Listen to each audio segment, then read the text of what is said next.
வணக்கம். நான் ராம்குமார், இந்திய சுயராஜ்ய கட்சி தலைவர் பேசுகிறேன்.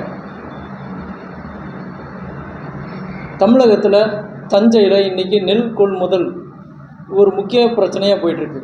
என்னென்னா, அரசாங்கம் சரியான காலநிலையில் சரியான நடவடிக்கை எடுக்காதனால மழை வெள்ளத்தில் இன்றைக்கி நெல் எல்லாமே முழுக்க நெல் முழுவதும் தண்ணியில் முழுகி போய் மழை தண்ணியில் நெல் நாசமாக போச்சு. இது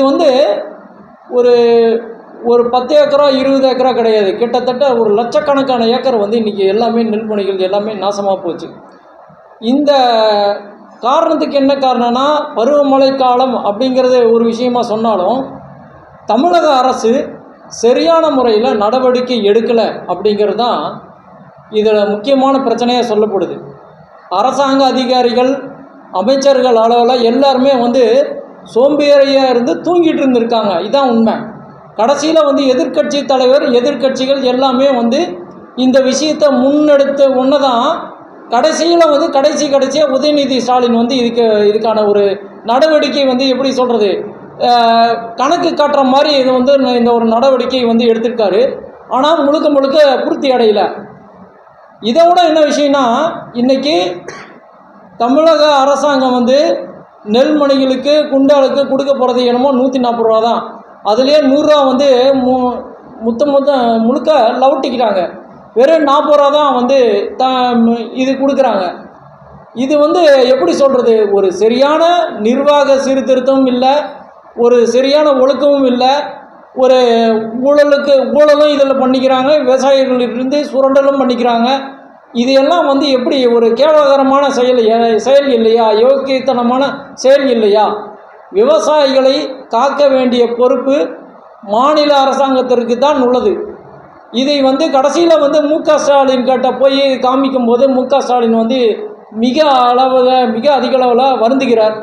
அதை நம்ம எப்படி எடுத்துக்கிறது அப்படிங்கிறது தெரில. ஏன்னா மு.க. ஸ்டாலின் அவர்களுக்கு இந்த விஷயங்கள் கவனத்திலேயே போய் சேர மாட்டேங்குது. ஏன் சேரலை அப்படிங்கிறது ஒரு கொஸ்டின் மார்க் வருது. ஏன்னா முதலமைச்சர் அவர்கள் இந்த விஷயத்தில் உன்னிப்பாக முன்னெச்சரிக்கை நடவடிக்கையாக கவனமாக நடவடிக்கை எடுத்திருக்க வேண்டும். விவசாயிகளை இந்த மாதிரி பிரச்சனையிலிருந்து சிக்காமல் பாதுகாக்க வேண்டும் அப்படிங்கிறத நான் சொல்கிறேன். ஏன்னா அதுக்கப்புறம் நடந்து போன விஷயத்தை வச்சு வருந்தரலையோ, எப்படி சொல்கிறது, மிக மனவேதனை அடையிறலையோ இல்லை அழுகிறதுலையும் எந்த ஒரு பிரயோஜனமும் கிடையாதுங்க. சிம்பிளாக கிடையாது, கண்டிப்பாக கிடையாது. இது எல்லா ஆட்சியாளர்களும் செஞ்சுருக்காங்க. ஜெயலலிதா ஆட்சி காலத்துலேயும் நடந்திருக்கு, கருணாநிதி ஆட்சி காலத்துலேயும் நடந்திருக்கு, எடப்பாடி பழனிசாமி அவர்கள் ஆட்சி காலத்துலேயும் நடந்திருக்கு. இது எல்லா ஆட்சி காலத்துலேயும் எல்லா மாவட்ட எல்லா ஆட்சியாளர்கள் காலத்துலேயும் இது நடந்திருக்கு. எனவே இந்த மாதிரி இன்னொரு விஷயங்கள் இந்த மாதிரி நடக்காமல் ஆட்சியர்கள் மாதிரியான நடவடிக்கை எடுக்க வேண்டும் அப்படிங்கிறத நான் வலியுறுத்தல் செய்கிறேன்.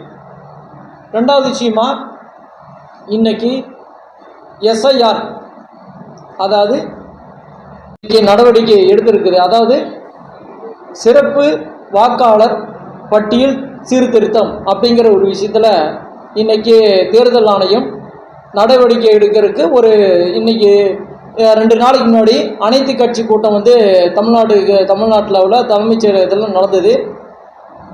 என்னை பொறுத்த வரைக்கும் சிம்பிளாக நான் ஒன்று தான் சொல்ல முடியும். தேர்தல் ஆணையம் இந்த சிறப்பு வாக்காளர் பட்டியல் சீர்திருத்தம் அப்படிங்கிறது முழுக்க பொய் பித்தலாட்டத்தின் அடிப்படை அம்சமாக இருக்குது. எப்படி சொல்கிறேன்னா,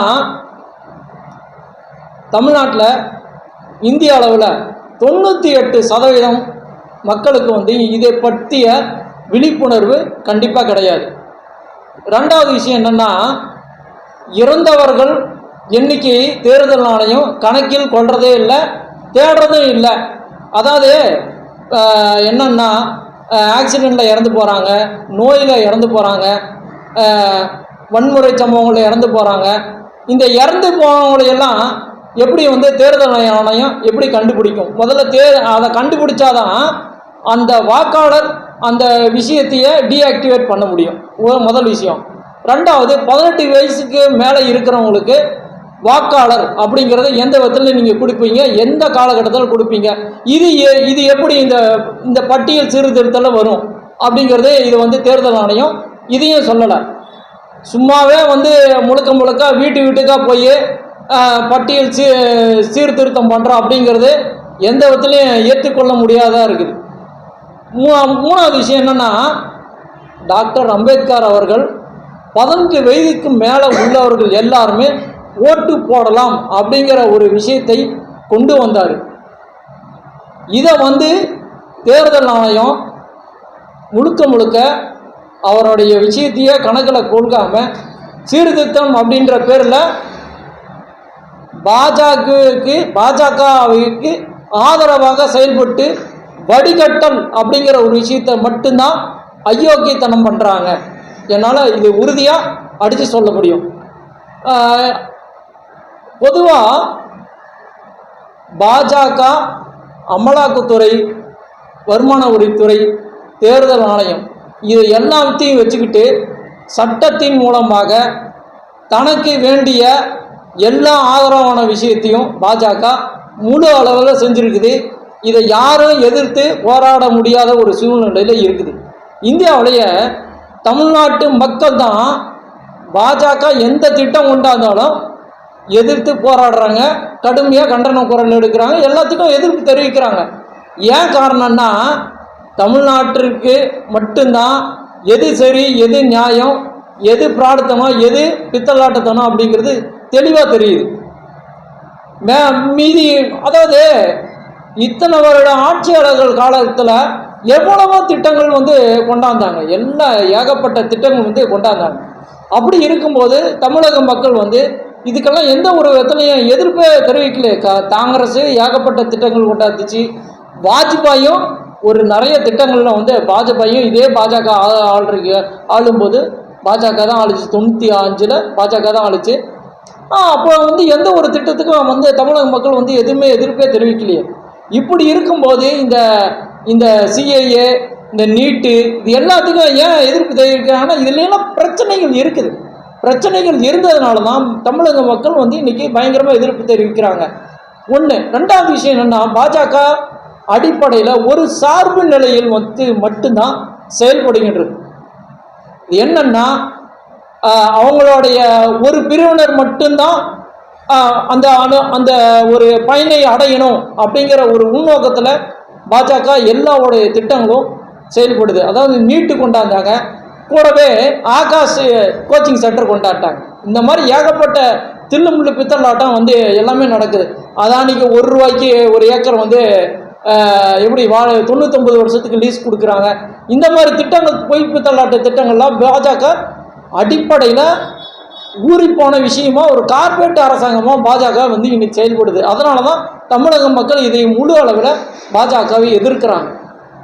மற்றபடி இந்திய அளவில் முன்னாடி இருந்த ஆட்சியாளர்கள் எல்லாருமே தேசிய அளவில் உயர்ந்த எண்ணம், ஒற்றுமையான மேம்பாடோடைய சிந்தனை, இது எல்லாமே இருந்தது. எல்லா மக்களும் எல்லாரும் பயன்படணும் அப்படிங்கிற ஒரு விஷயத்தில் இருந்தது. ஆனால் பாஜக இது எதையுமே செயல்படுத்தாமல் இன்னைக்கு முழுக்க ஒரு ஜாதி, ஒரு பிராமண பிரிவினர் அவங்க மட்டுமே அனுபவிக்கிற மாதிரி விஷயத்தை இன்னைக்கு பாஜக முன்னெடுத்து செயல்பட்டு கொண்டிருக்கின்றது. எனவே எஸ்ஐஆர் அப்படிங்கிற விஷயம் என்னன்னா, பாஜக முதல்ல இந்தியாவில் 62 கட்சிகளை வந்து இன்னைக்கு தேர்தல் ஆணையத்தின் மூலமாக தமிழகத்தில் ஒழிச்சு கட்டிடுச்சு. இந்திய அளவில், தேசிய அளவில் 480 கட்சிகள் கிட்டத்தட்ட எல்லாத்தையும் ஒழிச்சு கட்டிடுச்சு. இப்போ அடுத்தது இதுக்கு அடுத்ததான் என்னன்னா, பீகாரில் 60 லட்சம் வாக்காளர்களை வந்து சீர்திருத்தம் அப்படிங்கிற பேரத்தில் வழிகட்டு சொன்னாங்க இல்லையா. அதே மாதிரி தமிழ்நாட்டில் இன்னைக்கு வந்து தேர்தல் ஆணையத்தை ஆரம்பித்து இதே மாதிரி பண்ணிட்டு இருக்காங்க. என்னன்னா, தனக்கு வேண்டியதை மட்டுமே பாஜக எப்படியாவது எந்த வழியாவது ஒரு எப்படி சொல்றது, குறுக்கு வழியில் தந்திரத்தின் மூலமாக தமிழகத்தை உள்ள நுழைய பார்க்கின்றது அப்படிங்கிறது தான் இந்த எஸ்ஐஆரோட அடிப்படை எண்ணம்னு நான் நினைக்கிறேன். இன்னைக்கு கேரளாவில் இதே பிரச்சனை ஆரம்பிச்சிருக்கு. கேரளா பினராயி விஜயன் அவர்கள் இதே மாதிரி ஒரு மிகப்பெரிய அறிக்கை கொடுத்துருக்காங்க. இதுதான் வந்து பாஜகவுடைய எண்ணம் வந்து எல்லா விதத்துலையும் இருக்குது. இன்னைக்கு நான் ஒரு முக்கியமான விஷயத்தை பார்த்தேன். பாஜகவோட அடிப்படை எண்ணம் வந்து ஜாதியின் அடிப்படையானது. பிராமணர்கள் மட்டுமே வாழணும் அப்படிங்கிற ஒரு ஜாதியின் அடிப்படையில் தான் பாஜக முன்னோக்கி செல்கின்றது அப்படிங்கிறத என்னால் சொல்ல முடியும்.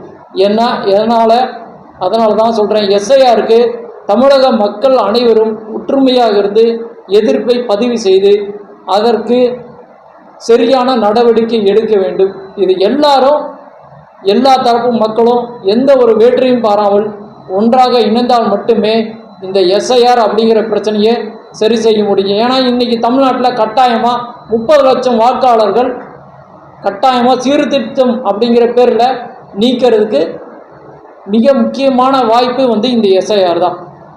எனவே எஸ்ஐஆரை எல்லா விதத்துலையும் நான் எதிர்க்கிறேன்.